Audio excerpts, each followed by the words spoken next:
എല്ലാവർക്കും നമസ്കാരം. കേരളത്തില് അന്യസംസ്ഥാന തൊഴിലാളികൾ നിറഞ്ഞു നിൽക്കുന്ന ഒരു സമയത്താണ് 2-3 വർഷം മുൻപ് നമ്മൾ ഇങ്ങനെ ഒരു വീഡിയോ ചെയ്തത്. 2023 ജൂൺ മാസത്തില്. അന്ന് ആ കാര്യം പറയുമ്പോൾ ആർക്കും അംഗീകരിക്കാൻ പറ്റാത്തൊരു സിറ്റുവേഷനാണ് കേരളത്തിലുള്ളത്.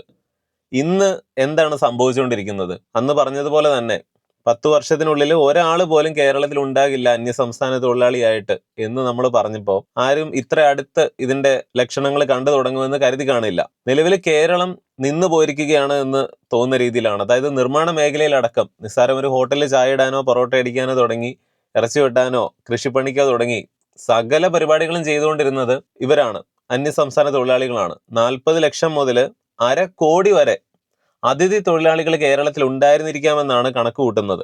ഇവരിൽ നല്ലൊരു ഭാഗവും വെസ്റ്റ് ബംഗാളിൽ നിന്നായിരുന്നു, പശ്ചിമ ബംഗാളിൽ നിന്ന്. അവിടെ ഇലക്ഷൻ വന്നപ്പോൾ ഇവരെല്ലാം വോട്ട് ചെയ്യാൻ വേണ്ടി അങ്ങോട്ട് പോയി. നമ്മുടെ റെയിൽവേ സ്റ്റേഷനുകളിലും മറ്റുമൊക്കെ ഉണ്ടായിരുന്ന ഒരു തിരക്കൊക്കെ കഴിഞ്ഞിടയ്ക്ക് പലരും ഓർക്കുന്നുണ്ടാവും. ഇവരെല്ലാം വോട്ട് ചെയ്യാൻ ബംഗാളിലേക്ക് പോയിട്ട് പലരും മടങ്ങി വരുന്നില്ല. ഇവിടെയുള്ളവർ ഇനി എന്ത് ചെയ്യണം? അതായത് പണിയെടുക്കാൻ ഇവിടെ ആളില്ല. പെട്രോൾ തീർന്നൊരു കാറ് വഴിയിൽ കിടക്കുന്നത് പോലെ കേരളം അങ്ങ് നിന്നു പോകുമോ എന്നുള്ളൊരു പ്രതിസന്ധിയിലാണ് ഇപ്പോൾ നിൽക്കുന്നത്. കാരണം പണിയെടുക്കാൻ ഇവരില്ല. ഇത് നല്ലതിനാണ്. ഇനി ഈ മടി പിടിച്ചിരിക്കുന്ന മലയാളികളൊക്കെ പണിയെടുക്കട്ടെ. തന്നെയുമല്ല, ഇപ്പൊ യൂറോപ്പിലേക്കൊക്കെ നമ്മൾ പോയിട്ട് അവിടുത്തുകാരുടെ പല ജോലികളും സാധാരണക്കാരുടെ കളയുന്നു എന്ന് പറയുന്നത് പോലെ ഇവിടെയാണെങ്കിലും ഒരു കിടമത്സരം ഉണ്ടായിരുന്നു. സാധാരണ ജോലികൾ കിട്ടാൻ മലയാളികൾക്കാണെങ്കിലും പണി കിട്ടുന്നില്ല എന്നുള്ളൊരു സാഹചര്യം ഉണ്ടായിരുന്നു. അതൊക്കെ മാറിയിട്ട് ഇനി നമ്മുടെ ഇവിടെയുള്ളവർക്ക് ഇഷ്ടം പോലെ ജോലി അവസരങ്ങളാണ്. തന്നെയുമല്ല, പണിക്കൂലിയൊക്കെ നല്ല രീതിയിൽ കൂടാൻ പോവുകയാണ്. അത്രമാത്രം ഷോർട്ടേജ് ഉണ്ട്. വോട്ട് ചെയ്യുക എന്നുള്ളൊരു കാര്യത്തിന് വേണ്ടിയിട്ട് ഈ പശ്ചിമ ബംഗാളിലേക്ക് ഇവിടെയുള്ള അന്യസംസ്ഥാന തൊഴിലാളികൾ മുഴുവൻ പോയത് എന്തിനാണ്? ഇപ്പൊ ഗൾഫിലൊക്കെ നിൽക്കുന്ന എത്രയോ മലയാളികളുണ്ട്. നമ്മൾ ആരെങ്കിലും ഫ്ലൈറ്റും പിടിച്ചിട്ട് കേരളത്തിലേക്ക് വോട്ട് ചെയ്യാൻ വേണ്ടി വരുമായിരുന്നു? ഇവിടെ വീട്ടിൽ ടിവിയും കണ്ടിരിക്കുന്നവരാണ് കുറേയധികം ആളുകൾ പോലും. അതായത് വോട്ടിന്റെ അന്ന് സൗകര്യം ഉണ്ടെങ്കിൽ മാത്രം പോയി വോട്ട് ചെയ്യുക. നമ്മുടെ പോളിംഗ് ശതമാനമൊക്കെ എത്രയാണെന്ന് നോക്കിക്കഴിഞ്ഞാൽ വോട്ട് ചെയ്യാത്ത ഒരുപാട് പേരുണ്ട്. അതിന്റെ കാരണം എന്താണെന്ന് ചോദിച്ചാൽ മടിയും അല്ലെങ്കിൽ ഇതിന്റെ ആവശ്യമില്ല എന്നൊക്കെ കരുതിയിട്ടൊക്കെ തന്നെയാണ്. അങ്ങനെ ഇരിക്കെ ഈ വോട്ട് ചെയ്യാൻ വേണ്ടിയിട്ട് കേരളത്തിൽ നിന്ന് ഇന്ത്യയുടെ മറ്റേ അറ്റത്ത് കിടക്കുന്ന വെസ്റ്റ് ബംഗാളിലേക്ക് ഇവരെല്ലാം കൂടെ പോയത് എന്തിനാണ് എന്ന് ചോദിച്ചാൽ അവരുടെ പൗരബോധം കൊണ്ടൊന്നുമല്ല. ഇന്ത്യയിലെ ഏറ്റവും പോപ്പുലേഷനുള്ള 4ാമത്തെ സ്റ്റേറ്റ് ആണ് വെസ്റ്റ് ബംഗാൾ. 10 കോടിയിലധികം പോപ്പുലേഷൻ അവിടെ ഉണ്ട്. പക്ഷേ ഇത് കൂടാതെ 2 കോടിയിലധികം ബംഗ്ലാദേശികൾ, അതുപോലെ മ്യാൻമാറിൽ നിന്ന് വന്നിട്ടുള്ളവരുമൊക്കെ, ഇവരുടെ എല്ലാ എണ്ണം കൂട്ടിക്കഴിഞ്ഞാൽ 2 കോടിയിലധികം ആളുകൾ, ഇന്ത്യക്കാരല്ലാത്തവര് ഈ വെസ്റ്റ് ബംഗാളിൽ കടന്നു കൂടിയിട്ടുണ്ട് എന്നാണ് പറയുന്നത്. അവരൊന്നും ഇന്ത്യക്കാരല്ല. കേരളത്തിൽ നിന്ന് ഈ വോട്ട് ചെയ്യാനെന്ന് പറഞ്ഞ് വണ്ടി കയറി പോയ കുറെ പേര് തിരിച്ചു വരുന്നില്ല എന്ന് പറയുമ്പോൾ അവിടെയും ഒരു കാര്യമുള്ളത്, വെസ്റ്റ് ബംഗാളിൽ നിന്നാണ് എന്ന് പറഞ്ഞുകൊണ്ട് ഒരുപാട് ബംഗ്ലാദേശികളും കേരളത്തിൽ ജോലി ചെയ്യുന്നുണ്ടായിരുന്നു എന്നുള്ളത് എന്താണെങ്കിലും സാധ്യതയുള്ളൊരു കാര്യമാണ്. അപ്പോൾ പോയവരിൽ കുറെ പേര് ബംഗ്ലാദേശികളുമായിരിക്കും. അവര് കൊൽക്കത്ത വഴി നേരെ ബംഗ്ലാദേശിലേക്ക് പോയിട്ടുണ്ടാവും, ഇനി തിരിച്ചു വരില്ല എന്ന് ഉള്ളൊരു അഭിപ്രായമുണ്ട്. അതിൽ കുറെയൊക്കെ കാര്യവും ഉണ്ടാവും. വെസ്റ്റ് ബംഗാളിൽ ഇങ്ങനെ ഒരു കാര്യം ഉള്ളത് കൊണ്ട് തന്നെ ഇപ്രാവശ്യം പോയി വോട്ട് ചെയ്തില്ലെങ്കിൽ പൗരത്വത്തിനൊക്കെ എന്തെങ്കിലും പ്രശ്നം വരും. അതായത് ഇന്ത്യക്കാർ തന്നെയാണെങ്കിലും ഓരോ പ്രശ്നങ്ങളൊക്കെ വരാൻ സാധ്യതയുണ്ട് എന്നൊക്കെ ഇവരുടെ ഇടയിൽ ഒരുപാട് പ്രചരിക്കുകയും അങ്ങനെയാണ് ഇവരെല്ലാം കൂടെ പേടിച്ച് എല്ലാവരും രാമാനം പെട്ടിയും കിടക്കയും ഒക്കെ എടുത്തിട്ട് വോട്ട് ചെയ്തിട്ടേ ഉള്ളൂ എന്ന് പറഞ്ഞിട്ട് വെസ്റ്റ് ബംഗാളിൽ പോയി വോട്ട് ചെയ്തത്. ഇതിനിടയിൽ ഒരു കാര്യം പെട്ടെന്ന് പറയാം. സ്റ്റോക്ക് മാർക്കറ്റിൽ എങ്ങനെ നിക്ഷേപം ആരംഭിക്കാമെന്ന് പലർക്കും ഉള്ളൊരു സംശയമാണ്. അതുകൊണ്ട് നിങ്ങൾക്കൊരു നല്ല ട്രേഡിംഗ് പ്ലാറ്റ്ഫോം പരിചയപ്പെടുത്തുകയാണ് മാർക്കറ്റ് വൂൾഫ്. മാർക്കറ്റ് വൂൾഫ് സെബിയിൽ രജിസ്റ്റർ ചെയ്തിട്ടുള്ള ഒരു സ്റ്റോക്ക് ബ്രോക്കർ ആപ്പാണ്. ഇവിടെ നിങ്ങൾക്ക് ഇയർലി മെയിൻ്റനൻസ് ചാർജുകളോ മറ്റ് ഹിഡൻ ഫീസുകളോ ഒന്നും ഇല്ലാതെ വെറും 99 രൂപയുടെ 1 ടൈം ലൈഫ് ടൈം ഫീ നൽകിക്കൊണ്ട് ട്രേഡിംഗ് ആരംഭിക്കാം. ഇത് ഉപയോഗിക്കുന്ന എത്ര എളുപ്പമാണെന്ന് നോക്കുക. പിൻ നമ്പർ നൽകി ലോഗിൻ ചെയ്യുന്നു. ഇവിടെ ഫോളോ ട്രെൻഡ് എന്നൊരു ഫീച്ചർ കാണാം. ഈ ഫീച്ചർ നിങ്ങൾക്ക് റിയൽ ടൈം മാർക്കറ്റ് ട്രെൻഡ്സ് കാണിച്ചു തരും. കേവലം ഒരു ക്ലിക്കിലൂടെ നിങ്ങൾക്കും അത് ഫോളോ ചെയ്യാം. മറ്റൊരു പ്രധാന ഗുണം, വളരെ കുറച്ച് തുക ഉപയോഗിച്ച് പോലെ നിങ്ങൾക്ക് ഇവിടെ ട്രേഡിംഗ് ആരംഭിക്കാം. മറ്റൊന്ന്, വലിയ നഷ്ടങ്ങളിൽ നിന്ന് നിങ്ങളെ സംരക്ഷിക്കാൻ വേണ്ടി ഒരു ഇൻബിൽറ്റ് സ്മാർട്ട് സ്റ്റോപ്പ് ലോസ് ഫീച്ചറും ഇവിടെയുണ്ട്. ഇവിടെ ഇപ്പോൾ സ്റ്റോപ്പ് ട്രേഡ് ക്ലിക്ക് ചെയ്യുന്നു. വളരെ കുറച്ച് സമയത്തിനുള്ളിൽ 1476 രൂപ ലാഭം ബുക്ക് ചെയ്തു. മാർക്കറ്റ് വൂൾഫ് നിങ്ങൾക്ക് ഫ്രീ ട്രേഡ് റെക്കമെൻഡേഷൻസ് നൽകുന്നുണ്ട്. അതനുസരിച്ച് പലരും കഴിഞ്ഞ 3 മാസമായിട്ട് നല്ല ലാഭം ബുക്ക് ചെയ്തത് കാണാം. ഉദാഹരണത്തിന് ആദ്യത്തെ മാസത്തിൽ 57,170 രൂപ, രണ്ടാമത്തെ മാസത്തിൽ 70,468 രൂപയും, മൂന്നാമത്തെ മാസം 59,696 രൂപയും ലാഭം ബുക്ക് ചെയ്തിട്ടുണ്ട്. ഈ ലാഭത്തിനൊന്നും മാർക്കറ്റ് വൂൾഫ് യാതൊരുവിധ കമ്മീഷനും ഈടാക്കുന്നില്ല. ഇന്ത്യയിൽ വളരെ വേഗം വളർന്നുകൊണ്ടിരിക്കുന്ന വളരെ സിമ്പിൾ ആൻഡ് സെക്യൂർ ആയിട്ടുള്ള ഒരു ട്രേഡിംഗ് ആപ്ലിക്കേഷനാണ് മാർക്കറ്റ് വൂൾഫ്. ഡൗൺലോഡ് ചെയ്യാനുള്ള ലിങ്ക് ഡിസ്ക്രിപ്ഷൻ ബോക്സിലും പിൻഡ് കമന്റിലും കൊടുത്തിട്ടുണ്ട്. തീർച്ചയായിട്ടും ചെക്ക് ചെയ്ത് നോക്കുക. നമുക്ക് വീഡിയോയിലേക്ക് തിരിച്ചു വരാം. കേരളത്തിലുള്ള അന്യസംസ്ഥാന തൊഴിലാളികളിൽ ഭൂരിഭാഗവും പശ്ചിമ ബംഗാളിൽ നിന്നാണ്, രണ്ടാമത് ആസാമിൽ നിന്നാണ്. ഈ രണ്ട് സ്ഥലവും BJP പിടിച്ചിരിക്കുകയാണ്. ആസാമിൽ വീണ്ടും BJP പിടിച്ചിരിക്കുന്നു. പശ്ചിമ ബംഗാളിൽ തൃണമൂലിനെ പുറത്താക്കിയിട്ട് BJP പിടിച്ചിരിക്കുന്നു. പ്രധാനമായിട്ടും വോട്ട് ചെയ്യാൻ പോയ ബംഗാളികളാണ് തിരിച്ചു വരാത്തത്.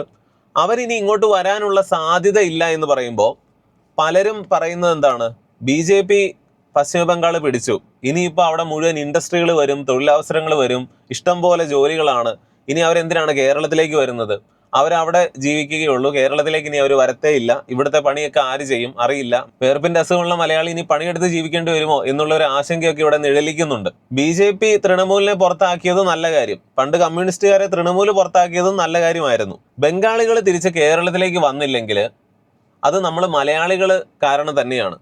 കാരണം ഒരു കാലത്ത് എങ്ങനെയാണ് നമ്മൾ മലയാളികൾ ഗൾഫ് നാടുകളിൽ പോയി പ്രവാസികളായി ജോലി ചെയ്ത് സമ്പന്നരായിട്ട് കേരളത്തിലേക്ക് തിരിച്ചു വന്നത്, ഇതേ കാര്യം തന്നെയാണ് ഈ ബംഗാളിൽ നിന്ന് കേരളത്തിൽ വന്നവരും സാധിച്ചിരിക്കുന്നത്.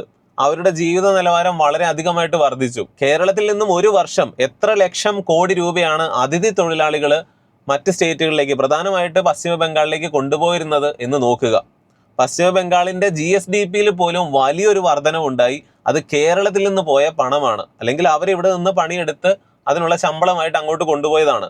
ഗൾഫിൽ നിന്ന് കേരളത്തിലേക്ക് പണം വന്നതുപോലെ നമ്മുടെ GSDP-യുടെ നല്ലൊരു പെർസെൻറ്റേജും ഇന്നും NRI റെമിറ്റൻസ് ആണ്, ഗൾഫ് നാടുകളിൽ നിന്ന് വരുന്നതാണ്. അതായത് നമ്മൾ കേരളീയര് 19 ലക്ഷം പേര് ഗൾഫിലും മറ്റു പല നാട്ടിലും ഒക്കെ പോയി പണിയെടുത്തിട്ട് ആ കാശ് കേരളത്തിലേക്ക് കൊണ്ടുവരും. എന്നിട്ട് ആ കാശ് ഇവിടെ പണിയെടുക്കുന്ന 19 ലക്ഷം തന്നെ വരുന്ന അതിഥി തൊഴിലാളികൾ അവരുടെ സ്റ്റേറ്റുകളിലേക്ക് കൊണ്ടുപോകും. കേരളത്തിന്റെ റോൾ എന്ന് പറഞ്ഞാൽ കർമ്മം മാത്രം ചെയ്യുക എന്നുള്ളതാണ്. നമ്മൾ ഫലം ഇച്ഛിക്കുന്നില്ല. പുറത്തുനിന്ന് നമ്മൾ കാശ് കൊണ്ടുവരുന്നു, ആ കാശ് മറ്റ് സ്റ്റേറ്റുകളിലേക്ക് കൊടുക്കുന്നു. ഇങ്ങനെ വളരെ നല്ലൊരു സദ്ഗുണ സമ്പന്നമായ ഒരു സ്റ്റേറ്റ് ആണ് നമ്മുടെ കേരളം. 3 പതിറ്റാണ്ട് കമ്മ്യൂണിസ്റ്റുകാർ പിഴിഞ്ഞെടുക്കുകയും പിന്നെ ഒരു അല്പം കൂടെ ഊറ്റിയെടുക്കാനുള്ളത് തൃണമൂലും കൂടെ ചെയ്തു കഴിഞ്ഞപ്പോൾ വെറും പട്ടിണി പാവങ്ങളായി മാറിയ ബംഗാളികള് കേരളത്തിലേക്ക് വന്നപ്പോൾ അവർക്ക് സമാനതകളില്ലാത്ത ഒരു സമ്പത്താണ് ലഭിച്ചത്. അവരെ സംബന്ധിച്ച് അത് നമ്മൾ ഗൾഫിൽ പോകുന്നതിനേക്കാളും ഭയങ്കരമായിരുന്നു. പക്ഷെ എന്തുകൊണ്ട് അവർ തിരിച്ചു വരുന്നില്ല എന്ന് ചോദിക്കുമ്പോൾ അതിന് മറ്റൊരു ഉത്തരവുണ്ട്. കാരണം കേരളത്തിന്റെ ഗുണങ്ങൾ അവരുടെ സംസ്ഥാനവുമായിട്ട് കമ്പയർ ചെയ്യുമ്പോൾ കേരളം അവർക്ക് സ്വർഗമായിരുന്നു. ഇവിടെ ജീവിക്കാമല്ലോ എന്ന് അവരിൽ നല്ലൊരു ഭാഗവും ആഗ്രഹിച്ചിരുന്നു. അവരതിനുവേണ്ടി ശ്രമിച്ചിരുന്നു. ഇവിടെ പല തരംതിരിവുകളും വിവേചനങ്ങളും ഒക്കെ ഇവിടെയുള്ളവരെ അവരോട് കാണിച്ചിട്ടുണ്ട്, തീർച്ചയായിട്ടും കാണിച്ചിട്ടുണ്ട്. അതൊക്കെ അതിജീവിച്ച പോലും ഒരുപാട് പേര് ഇവിടെ സെറ്റിൽഡ് ആകാനായിട്ട് തീരുമാനിച്ചിട്ടുമുണ്ട്, അങ്ങനെ ജീവിക്കുന്നുമുണ്ട്. പക്ഷെ അപ്പോഴാണ് ഇവരുടെ ഇടയിൽ ഇവരൊരു വലിയ കാര്യം മനസ്സിലാക്കിയത്. ഇവിടെ നല്ല രീതിയിൽ ശമ്പളമൊക്കെ കിട്ടും, പണിക്കൂലി കിട്ടും, പക്ഷെ ഇവിടെ ജീവിക്കുക എന്ന് പറഞ്ഞാൽ ജീവിത ചെലവ് അവർക്ക് താങ്ങാൻ കഴിയാത്തതല്ല. അതായത് ഇവിടെ തന്നെ സെറ്റിൽഡ് ആകാനാണ് അവർ ഉദ്ദേശിക്കുന്നതെങ്കിൽ കേരളത്തിൽ ഒരുപാട് വരുമാനം കിട്ടി എന്ന് പറഞ്ഞിട്ട് ഒരു കാര്യവും ഇല്ല എന്ന് അവർ മനസ്സിലാക്കി.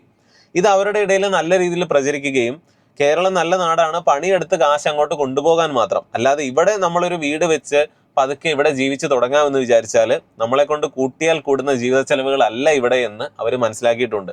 അതുകൊണ്ടാണ് അത്യാവശ്യം സമ്പത്തൊക്കെ ഉണ്ടാക്കി പുറത്തേക്ക് പോയവര് ഇനി അവിടെയാണെങ്കിലും ജീവിച്ചേക്കാം, ഇങ്ങോട്ട് തിരിച്ചു വരണ്ട എന്ന് തീരുമാനിക്കുന്നത്. ബംഗാളികൾ പാഠം പഠിച്ചു, പക്ഷെ മലയാളികളാണ് പഠിക്കാത്തത്.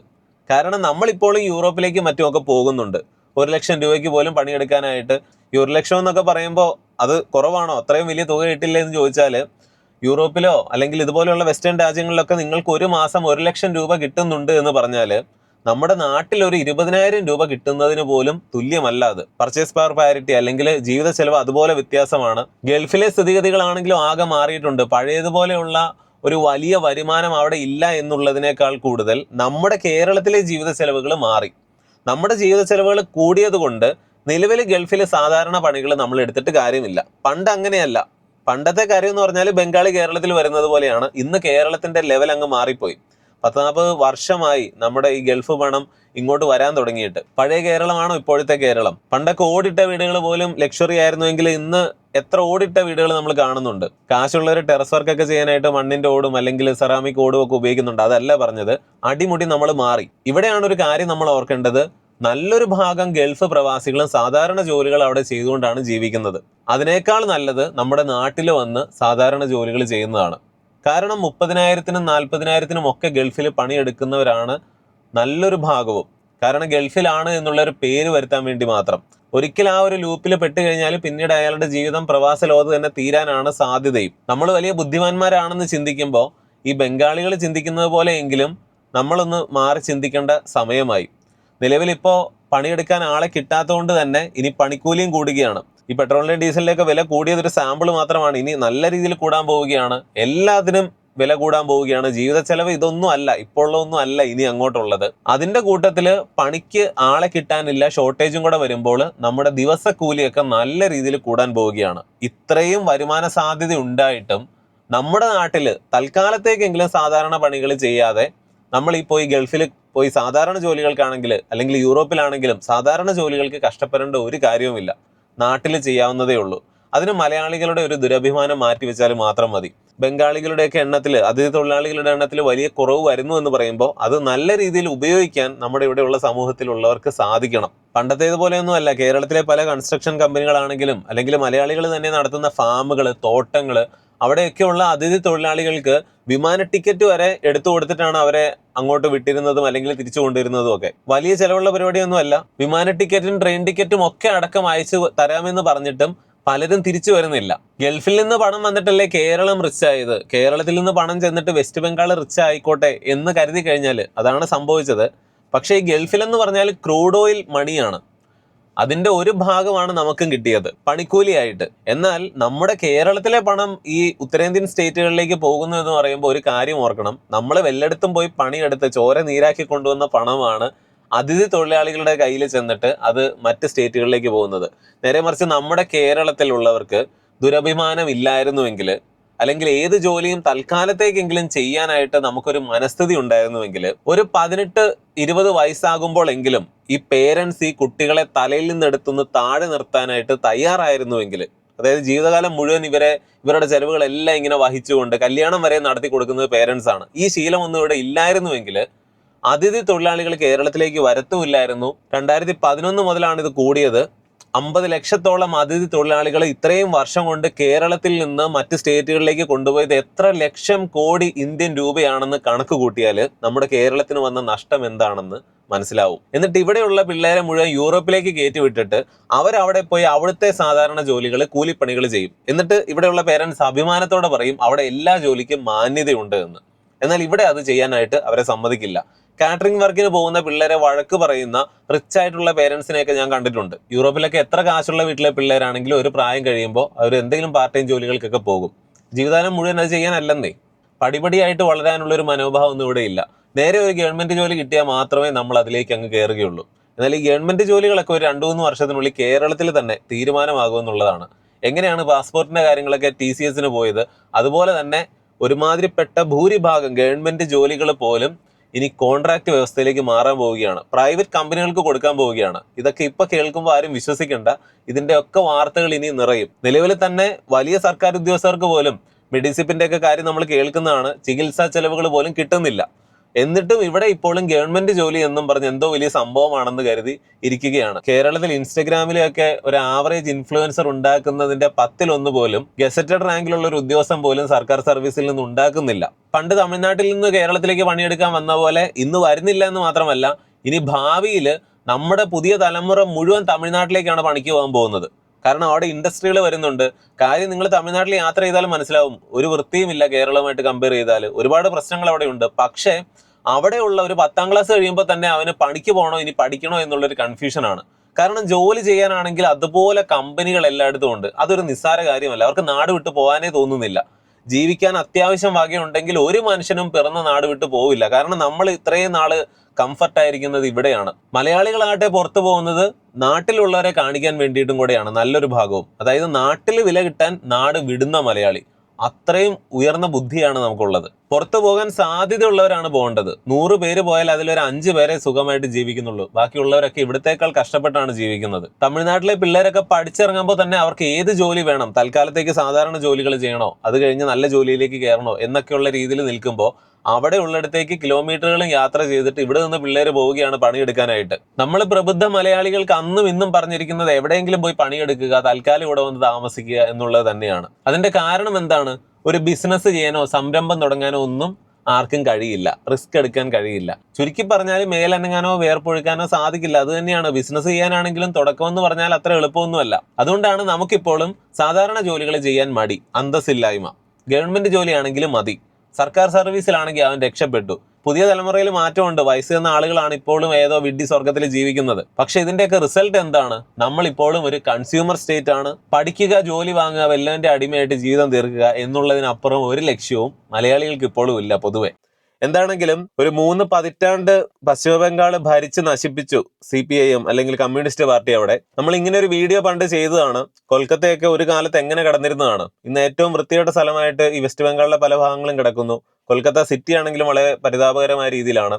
അപ്പൊ ഈ കമ്മ്യൂണിസ്റ്റ് ഭരണം മാറിയിട്ട് പിന്നീട് തൃണമൂൽ കോൺഗ്രസ് അവിടെ കയറിയിട്ട് അവിടെയും വലിയ വ്യത്യാസമൊന്നും ഉണ്ടായില്ല. ആകെ ഒരു വ്യത്യാസം ഉണ്ടായത്, പണ്ട് കമ്മ്യൂണിസ്റ്റ് ഭരണമായിരുന്നു പശ്ചിമ ബംഗാളിലെങ്കിൽ പിന്നീട് അവിടെ ഈ ചുവന്ന കൊടി കണ്ടാൽ ഓടിച്ചിട്ട് അടിക്കും എന്നുള്ളൊരു സാഹചര്യമായി. പക്ഷെ തൃണമൂൽ കോൺഗ്രസും മമതയൊന്നും വലിയ വ്യത്യാസമൊന്നും ഉണ്ടായിരുന്നില്ല. ഇപ്രാവശ്യം അവിടെ മൂന്നാമത് മറ്റൊരു പാർട്ടി അല്ലെങ്കിൽ BJP തന്നെ പിടിച്ചിരിക്കുകയാണ്. അതെങ്ങനെയാണ്? 2.5 ലക്ഷത്തിലധികം പട്ടാളക്കാരെ അവിടെ കേന്ദ്രം ഇറക്കി. കാരണം നമ്മൾ ഈ പല സിനിമകളിലും ഒക്കെ കണ്ടിട്ടുള്ള പോലെ ഗുണ്ടകൾ ഇരുന്നിട്ടാണ് വോട്ട് ചെയ്യിപ്പിക്കുന്നത്. ആളുകളെ പേടിപ്പിച്ചും അല്ലെങ്കിൽ കള്ളവോട്ട് ചെയ്തും അത്രയും, അല്ലെങ്കിൽ വെള്ളരിക്കാപട്ടണം എന്നൊക്കെ പറയുന്ന ഗുണ്ടകൾ ഭരിച്ചിരുന്ന ഒരു സ്റ്റേറ്റ് ആണ് ഈ വെസ്റ്റ് ബംഗാൾ എന്ന് പറയാം. നോർത്ത് ഇന്ത്യയിൽ പലയിടത്തും ഇപ്പോഴും ആ ഒരു സാഹചര്യമുണ്ട്. ബീഹാറിലും ഒക്കെ പട്ടാളത്തെ ഇറക്കി കഴിഞ്ഞപ്പോൾ ഈ തൃണമൂലിന്റെ ഗുണ്ടകൾക്കൊന്നും ചെയ്യാൻ പറ്റാത്ത അവസ്ഥയായി. പണ്ട് ഈ വെസ്റ്റ് ബംഗാളിൽ നിന്ന് കമ്മ്യൂണിസ്റ്റ് ഗുണ്ടകൾ മുഴുവൻ പിന്നെ അവിടെ നിൽക്കാൻ പറ്റാതെ തൃണമൂല് കയറിയപ്പോൾ കേരളത്തിലേക്ക് വന്ന് ഇവിടെ പൊറോട്ട അടിക്കാനും ചായയിടാനും ഒക്കെ ഒരുപാട് പേര് വന്നായിരുന്നു. അതായത് അന്നത്തെ കമ്മ്യൂണിസ്റ്റ് പാർട്ടിയുടെ സെക്രട്ടറിമാരൊക്കെ ഉൾപ്പെടെ അങ്ങനെ കേരളത്തിലേക്ക് വന്ന് പണിയെടുത്ത് ജീവിച്ചു എന്നൊക്കെ പറയുന്നുണ്ട്. ആ പറഞ്ഞതുപോലെ ഇപ്പൊ തൃണമൂലിന്റെ ഗുണ്ടകൾക്കും അവിടെ നിൽക്കാൻ പറ്റുന്നില്ല. അവരും രാഖി രാമാനം ഇനി അന്വേഷണങ്ങളും കാര്യങ്ങളൊക്കെ വരുമ്പോൾ പെട്ടിയും എടുത്ത് വിടണം എങ്ങോട്ടെങ്കിലും എന്നുള്ളൊരു സാഹചര്യമുണ്ട്. ഇതും കൂടാതെ ഈ വോട്ട് ചെയ്യിക്കാനും ഒക്കെ വേണ്ടിയിട്ട് ബംഗ്ലാദേശിൽ നിന്നൊക്കെ കുറെ പേരെ അങ്ങോട്ട് താമസിക്കാൻ അനുവദിച്ചു എന്നും കൂടെയാണ് പറയുന്നത്. തൃണമൂലിനൊക്കെ അനുകൂലമായിട്ട് വോട്ട് ചെയ്യിപ്പിച്ചിരുന്നു എന്നുള്ളൊരു സാഹചര്യം. ഇവിടെ നമ്മൾ ഓർക്കേണ്ടത്, എന്തുകൊണ്ട് ഈ വെസ്റ്റ് ബംഗാളിലേക്ക് പോയവർ തിരിച്ചു വരുന്നില്ല? കുറച്ച് നാൾ നാട്ടിൽ വിശ്രമിച്ചിട്ട് കുറച്ച് കഴിഞ്ഞ് പതുക്കെ ഇറങ്ങാം എന്ന് വിചാരിച്ചിരിക്കുന്നതാണോ? അങ്ങനെ ഉണ്ടാവും നല്ലൊരു ഭാഗവും. പക്ഷെ വേറൊരു അപകടം കേരളത്തിലുള്ളത്, തൃണമൂൽ കോൺഗ്രസിന്റെ ഗുണ്ടകൾക്ക് ഇനി അവിടെ അധികകാലം നിൽക്കാനായിട്ട് സാധിക്കില്ല. അവർക്ക് എങ്ങോട്ടെങ്കിലും പോകണം. മറ്റൊന്ന്, പശ്ചിമ ബംഗാളിൽ കയറി കൂടിയിരിക്കുന്ന മ്യാൻമാറിൽ നിന്ന് വന്നവരാണെങ്കിലും ബംഗ്ലാദേശിൽ നിന്ന് വന്നവരുമാണെങ്കിലും ഒക്കെ ഉള്ള ഒരു 2 കോടിയോളം വരുന്ന ആളുകൾ ഒന്നെങ്കിലും ബംഗ്ലാദേശിലേക്കോ അല്ലെങ്കിൽ അവരുടെ നാട്ടിലേക്ക് തന്നെ തിരിച്ചു പോകണം. അതല്ലെങ്കിൽ അവർക്ക് ആകെ ഒളിച്ചിങ്ങ് പോരാൻ പറ്റുന്ന ഒരു പറ്റിയ സ്ഥലം എന്ന് പറഞ്ഞാൽ കേരളമാണ്. കേരളത്തിലേക്ക് ഇങ്ങ് വന്ന് ഇവിടെ എന്തെങ്കിലും പണി ചെയ്ത് ജീവിക്കാൻ പറ്റും എന്നുള്ളൊരു ഓപ്ഷൻ ഉള്ളത് കൊണ്ട് ഇങ്ങനെയുള്ള കുറെ ആളുകളും കൂടെ കേരളത്തിലേക്ക് വരാനുള്ള വലിയൊരു സാധ്യതയുണ്ട്. അത് നമുക്ക് വലിയൊരു സുരക്ഷാ ഭീഷണിയുമാണ്. നമ്മുടെ ഇവിടെ നിലവിൽ എത്ര അന്യസംസ്ഥാന തൊഴിലാളികൾ ഉണ്ടായിരുന്നു എന്ന് പോലും ഇവിടെ ഒരു കണക്കുമില്ല. ഇവരുടെയൊക്കെ രേഖകൾ എന്തെങ്കിലും ഉണ്ടോ? ഒന്നും അറിയില്ല. കേരളത്തിൽ ഒരുപാട് ബംഗ്ലാദേശികളും ഒക്കെ കടന്നു കയറി പണിയെടുക്കുന്നുണ്ടായിരുന്നു എന്നുള്ളത് എല്ലാവർക്കും അറിയാവുന്ന കാര്യമാണ്. വീഡിയോയുടെ ഇടയ്ക്ക് പറഞ്ഞ മാർക്കറ്റ് വുൾഫ് എന്ന ആപ്ലിക്കേഷനെ കുറിച്ച് ഒരിക്കൽ കൂടി ഓർമ്മിപ്പിക്കുകയാണ്. ഡൗൺലോഡ് ചെയ്യാനുള്ള ലിങ്ക് ഡിസ്ക്രിപ്ഷൻ ബോക്സിലും പിൻഡ് കമന്റിലും കൊടുത്തിട്ടുണ്ട്. തീർച്ചയായിട്ടും ചെക്ക് ചെയ്ത് നോക്കുക. ഇന്നത്തെ വീഡിയോയെ കുറിച്ചുള്ള നിങ്ങളുടെ എല്ലാ അഭിപ്രായങ്ങളും തീർച്ചയായിട്ടും കമന്റിൽ എഴുതണം. മറ്റൊരു വീഡിയോയിൽ വീണ്ടും വരാം. നന്ദി, നമസ്കാരം.